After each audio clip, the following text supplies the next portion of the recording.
there's a cassette tape locked inside a government archive. A single reel of magnetic tape that carries a confession to one of the most shocking crimes of the Cold War. But is the voice on that tape telling the truth, or reciting a story written by someone else?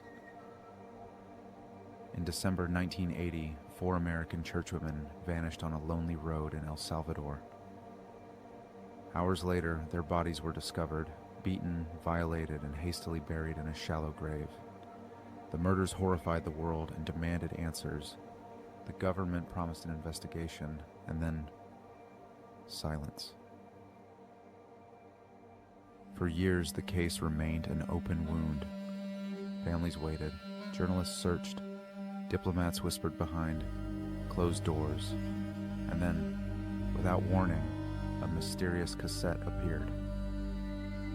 A confession arrived out of nowhere, a voice that called itself Colindres. To understand the meaning of the tape, we must first travel back to El Salvador at the dawn of the 1980s. The small Central American nation was sliding towards civil war.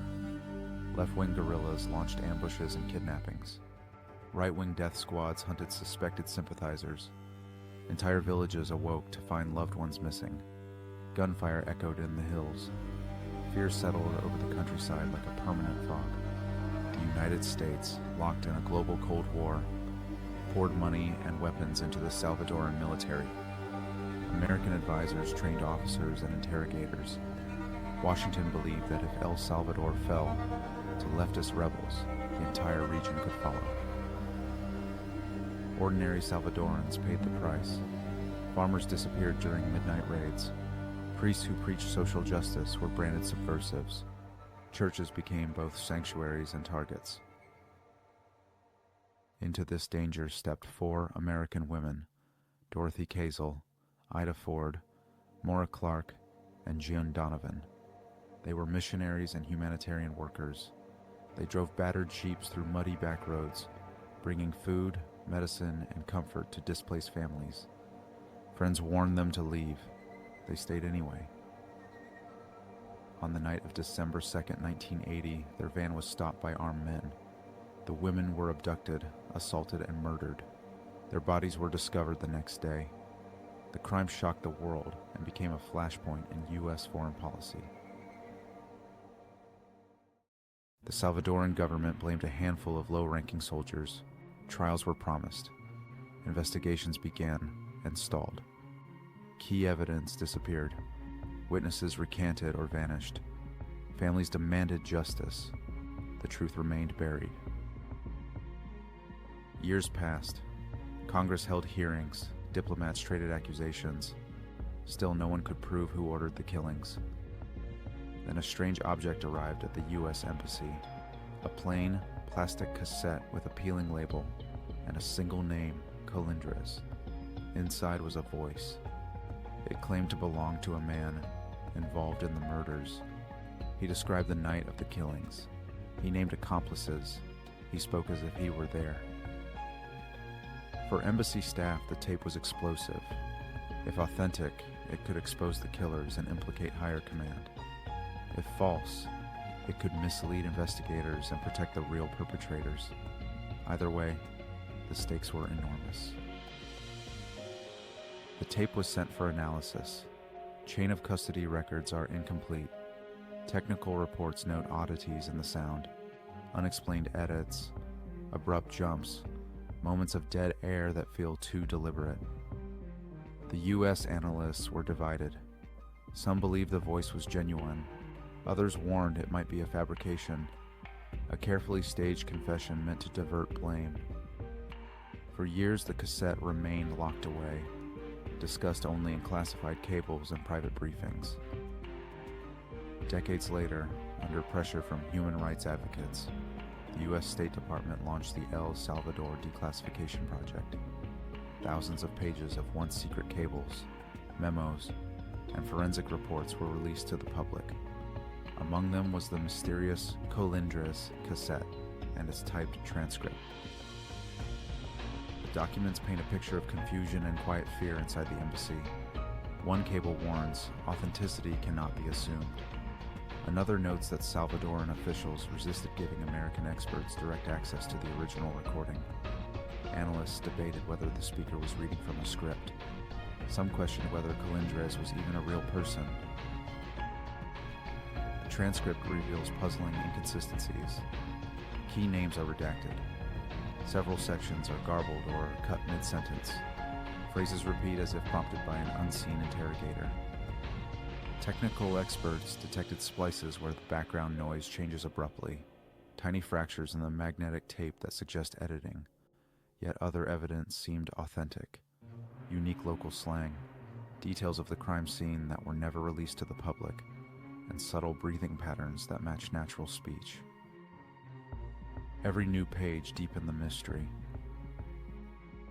From the declassified files, 4 main theories emerge.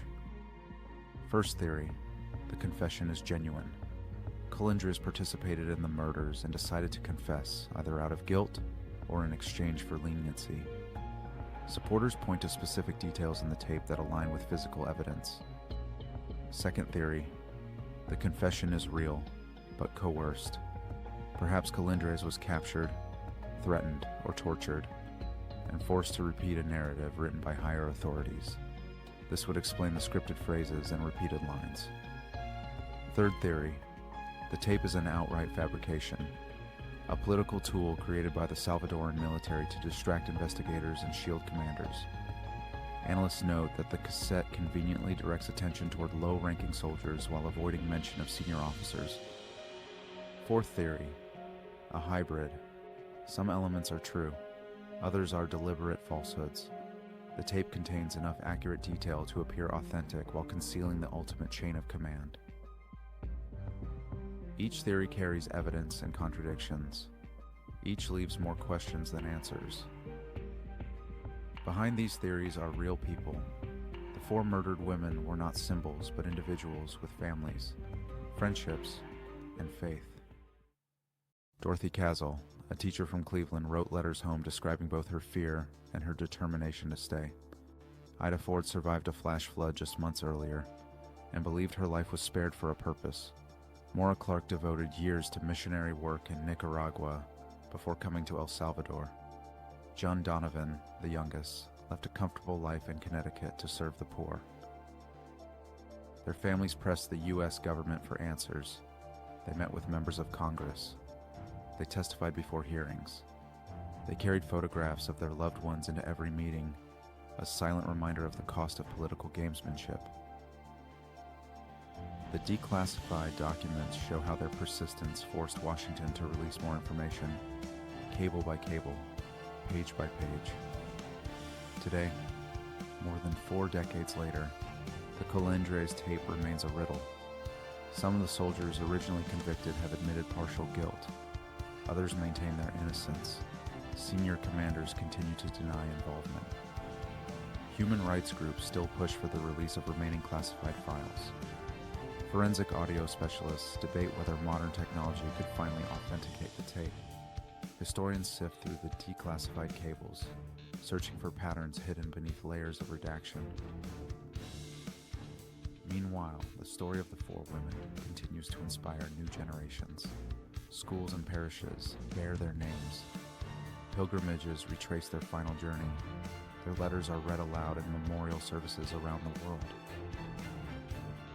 The tape, whether genuine confession or calculated deception, stands as a symbol of how fragile truth can be when power and politics collide.